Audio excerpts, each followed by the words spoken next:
नमस्कार साथियों।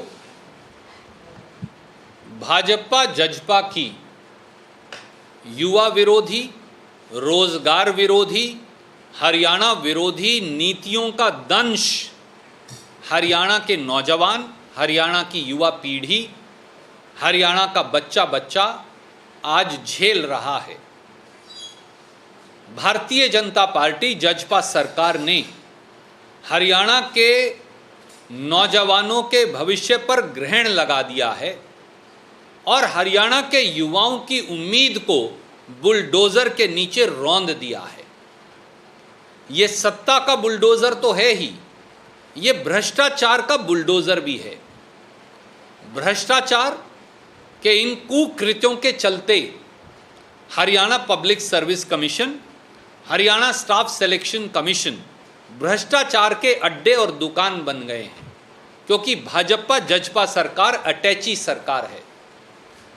आज जो centre for monitoring of Indian economy जो 1976 में बना एक इंडिपेंडेंट थिंक टैंक है, उसके आंकड़े तो दिल दहलाने वाले हैं।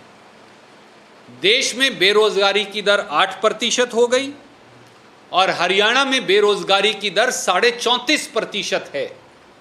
हमारे बच्चों के पास शिक्षा है, काबिलियत है, गुण है, हुनर है, परंतु रोजगार नहीं, रोटी नहीं, क्योंकि दो लोग श्री दुष्यंत चौटाला और मनोहर लाल खट्टर अब दुश्मन बन गए हैं हरियाणा के नौजवानों के भविष्य के। 34.5% जिस प्रदेश में बेरोजगारी हो, वहाँ के बच्चे क्या करेंगे, कहाँ रोजगार पाएंगे, क्यों पढ़ने जाएंगे, क्यों गुण और शिक्षा हासिल करेंगे।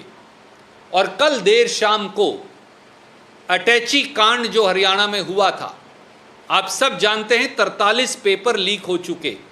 10वीं और 12वीं के पेपर से लेकर बीए और एमए के पेपर से लेकर हर नौकरी भर्ती का पेपर मंडी में बेचा जाता है।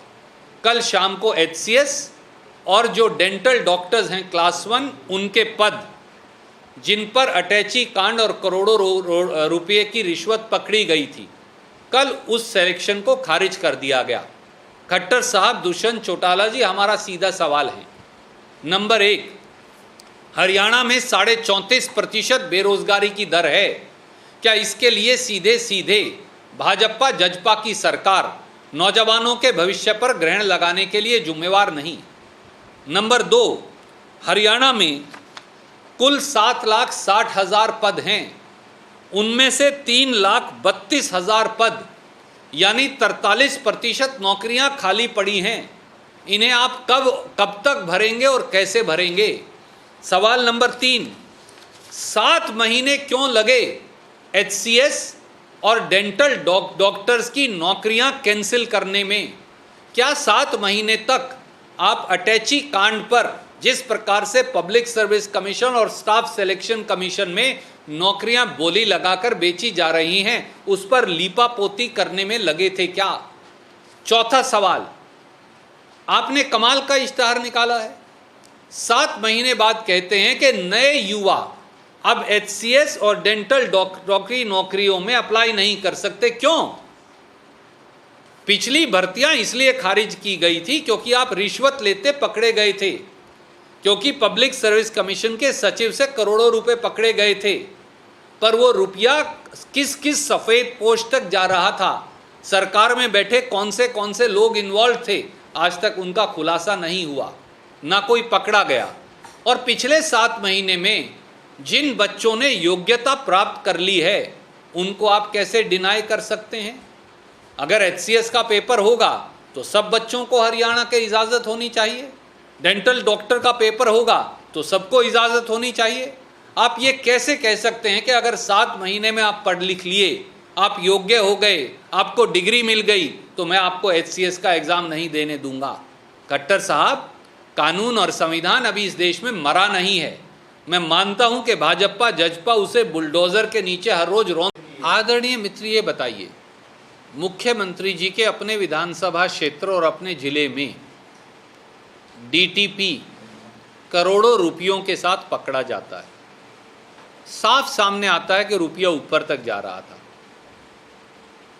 तो फिर ये ऊपर कौन है खट्टर साहब के जो वो पैसे लेता है, उसका नाम तो हमें बता दे, क्योंकि हम तो बता नहीं सकते, हम तो विपक्ष में। डीटीपी कहते हैं कि ऊपर जा रहा है पैसा, खट्टर साहब कहते हैं कि ये हमारी कोई जिम्मेवारी नहीं है। तो ये खट्टर साहब और डीटीपी के बीच में कोई पैसे लेता है या खट्टर साहब से ऊपर पैसे कोई ले रहा है? अब ये तो आदरणीय मुख्यमंत्री जी बता सकते हैं। जब मुख्यमंत्री के गृह जिले का ये हाल है भ्रष्टाचार का, बाकी हरियाणा का क्या होगा आप अंदाजा लगा सकते हैं। बहुत बहुत धन्यवाद। सर एक सवाल आखिरी सर ये है कि कांग्रेस की जो नई कमेटी बनी है, कुलदीप बिश्नोई जी को तो रास आई नहीं, क्या रणदीप सुरजेवाला जी को भी वो रास नहीं आई? क्योंकि आपके बयान के बाद ये कहीं ना कहीं नजर आने लगा है कि जो 4 कार्यकारी अध्यक्ष और एक अध्यक्ष चुने गए हैं, एक लॉबी हरियाणा कांग्रेस की ऐसी है, एक गुट कह लीजिए या कोई एक धड़ा कह लीजिए, जो खुश नहीं है। कुलदीप बिश्नोई अकेले थे, रणदीप सुरजेवाला भी उनके साथ खड़े नजर आ रहे हैं। और क्या आज मैं विषय को भटकाने नहीं दूंगा आपको, क्योंकि पिछली बार बिजली के मुद्दे पर जो सबसे महत्वपूर्ण मुद्दा था वो भटक गया। तो इसलिए आज मैं मेरी टिप्पणी अगले दिन के लिए रिजर्व करता हूँ। मैं अगले दिन के लिए टिप्पणी रिजर्व करता हूँ।